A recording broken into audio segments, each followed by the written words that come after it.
Good morning on this lovely Tuesday. Well, let's go right into this. So we're going to be talking about what we think and what we say and how it affects our lives, because it really does. Proverbs 18:21 says, the tongue can bring death or life. Those who love to talk will reap the consequences. So the things we say affect us, affect others. So we have to use wisdom with our words and use them to uplift and not bring down others. With your words, you're either going to make the situation better or worse. So we got to be careful what comes out of our mouth. And Proverbs 23 says, so a man thinketh, so he is. So what do you think? That's what you are. And usually we see the world as we are. So if everything around us is ugly and negative, that's how we are inside. So what do you think will be? What do you feed? What you let your mind think, it will be. What you say, it will be. Because there's power in what we think, and there's power in what we speak. So if you think Mondays suck, well, guess what's going to happen? Your Monday's going to suck. You have to change your thinking, shift it. Psalms 18:24 says, this is the day the Lord has done. Let us rejoice and be glad in it. So instead of, it's Monday, it's going to suck. How about you think about, hey, this is the day the Lord has done, and I will be glad and rejoice in it. Make this Monday a good Monday. Give that a try. If you think you will fail, you probably will fail. Okay? You think you can't make it, well, then you probably won't make it. But shift it to, hey, the word says that I can do all things through Christ who gives me strength. So instead of thinking I can't make it, I'm going to fail, no, think I am going to make it because I find my strength in the Lord. Okay. If you think you have an ugly house, you're not happy with your house, you wish you had more, well, then your house will look ugly and you'll just be wanting more because your house is not good enough, because you're not thankful for your house. You're not grateful for your house. And Isaiah 66:2 says, I will bless those who have a humble and contrite heart, who tremble at his word. So instead of being ungrateful, start being grateful.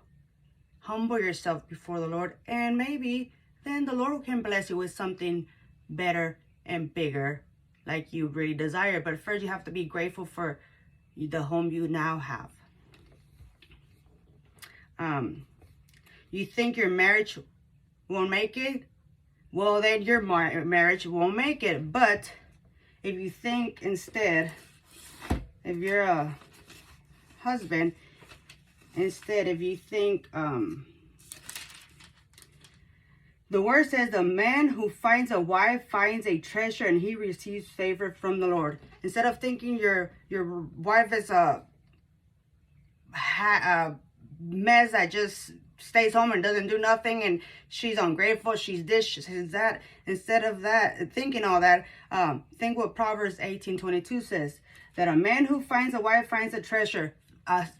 Think about, oh, my wife is a treasure and it's a blessing from the Lord and gives me favor through her. You can think nice things and your marriage will work because you're thinking good and loving things about your wife.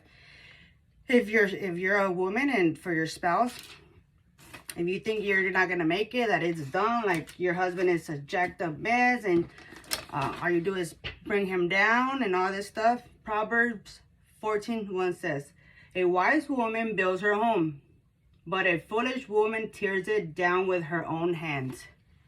So instead of thinking, I ain't going to work, my husband is this and that, be wise with your words. Be kind with your words. Think good things about your husband. Oh, He takes care of us. He does this, he does that. Because the more you focus on the bad, the bigger the bad gets. So start focusing and thinking only of highlight the good in them, and it is going to be better. It's going to work out. It will. If you think your children are a burden, then they will feel like a burden.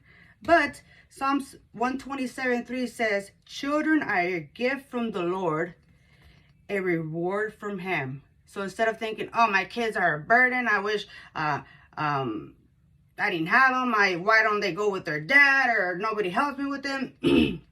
Think about my children are a gift from the Lord, and I am loved by the Lord. I am highly favored. They're a reward from him, and I have a lot. So you are highly favored, and you have a lot of rewards from the Lord. So change your shifting.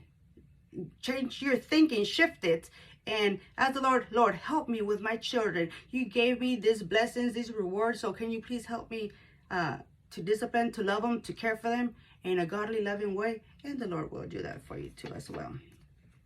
So Romans 12:2 says, be transformed by the renewing of your mind. So if you're thinking that your children are a burden, no, think that they're a blessing from the Lord. If you think your wife is a hot mess and you can't stand her, you wish you could just leave her, no, think about the Lord says you are blessed because you have a wife.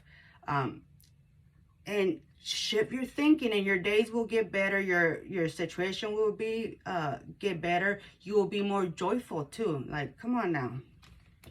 So Philippians 4:8 says, only think about what's true, noble, right, pure, lovely. Think about these things. So if it's not true, noble, right, pure, lovely, do not let it sit in here. And please do not let it come out of your mind.